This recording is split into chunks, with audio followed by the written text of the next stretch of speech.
Heverina lafombaovao sosialy indray isika manomboka eto aloha atomboka amin'ny herinandro ambony ny fanavaozana ny tsena ny talata maty anampy ny commune amin'izany ny mpandrara turc akoatra ny famatsim-bola sy ny fampandrosoana ifotony ny commune eny antoerana mitatitra izany ny mpanao gazety ny télévision malagasy.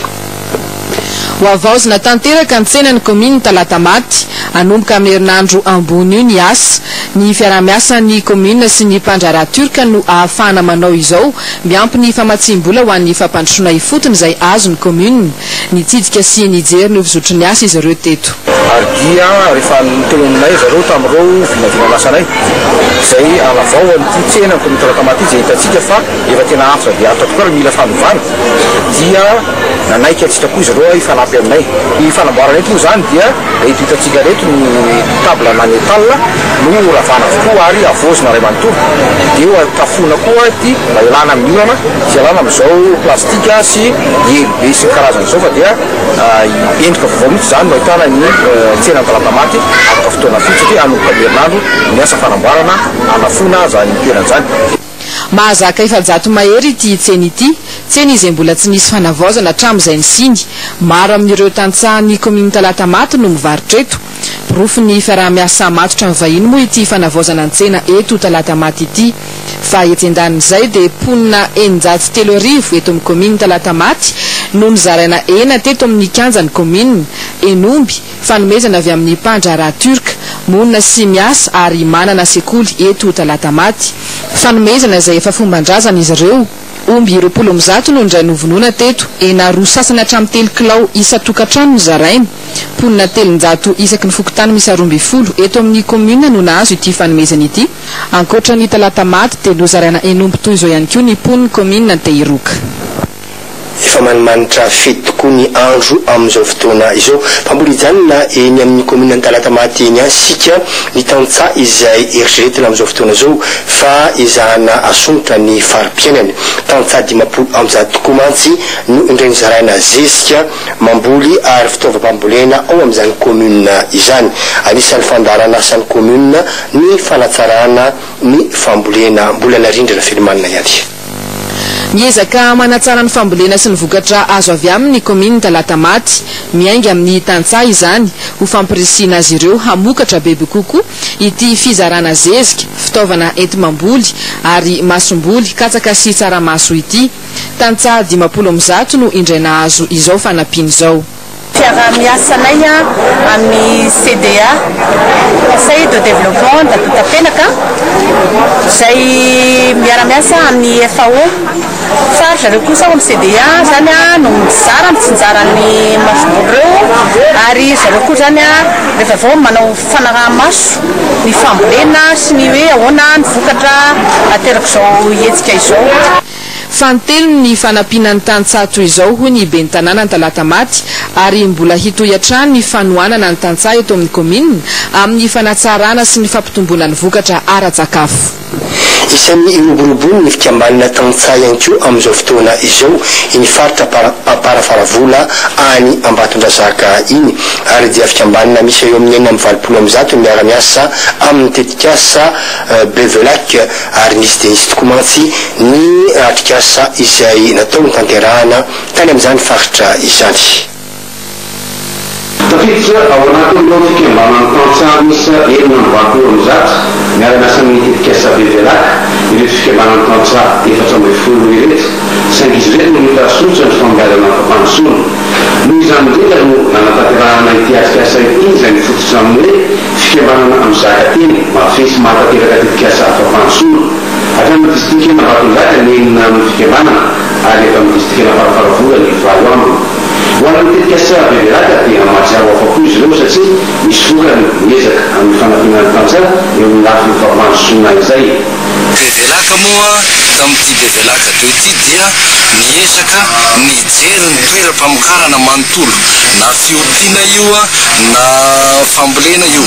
ary androany zany zareo dia amoaka eto hoe inona daholo le tetikasa misy izy ireo anao fiompiana fa noatsaraina dia misy ihany koa ireo anao fambolena amin'ny teknika noatsaraina ao anatin'izany moa ny voly rakotra zay zavatra nentin'ny tetikasa bevelaka taty amin'ny faritra loatra ny tetikasa bevelaka sy ny fitaorara ao aminy vesy ny amaty amin'ny tanteraka ny tantsa ary ny fafahan'izy ireo fetatelaka ny lafiny ara-teknika eo amin'ny famorirana sy ny fipiny izay masomasony tatoato raha tsiaritra zay tsika teo amin'ny 2-3 andro teo eo dia mitohana izay tsisy tokoa ny fiara ny fisotry ny fiara indrindrindra rehefa miazo amin'ny miora 12 iny eto Antananarivo renivohitra ary manomboka miezaka mijery ny famahana ny olana tsikilikely amin'izay ny eo anivon'ny commune urbaine Antananarivo arao ny fanetetena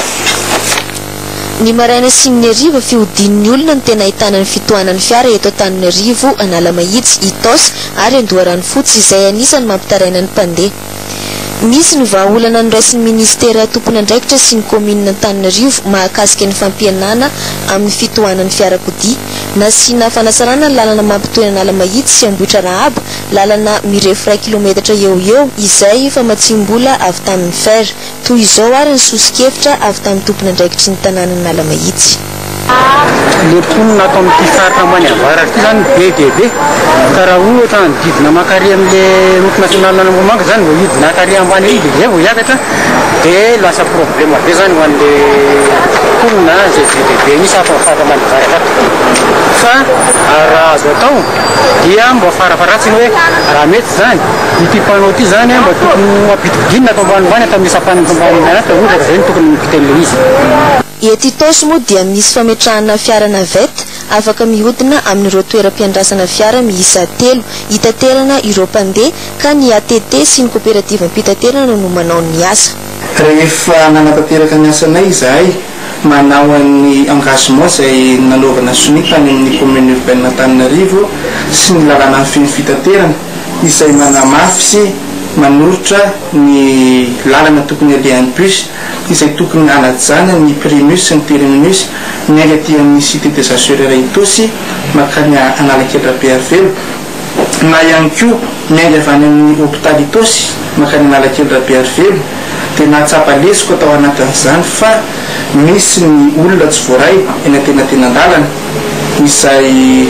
nahatonga ny fandaminana ka nahatonga anay namorona nanao fifanarahana tamin'ireo tompony andraikitra isan-karazany momba ny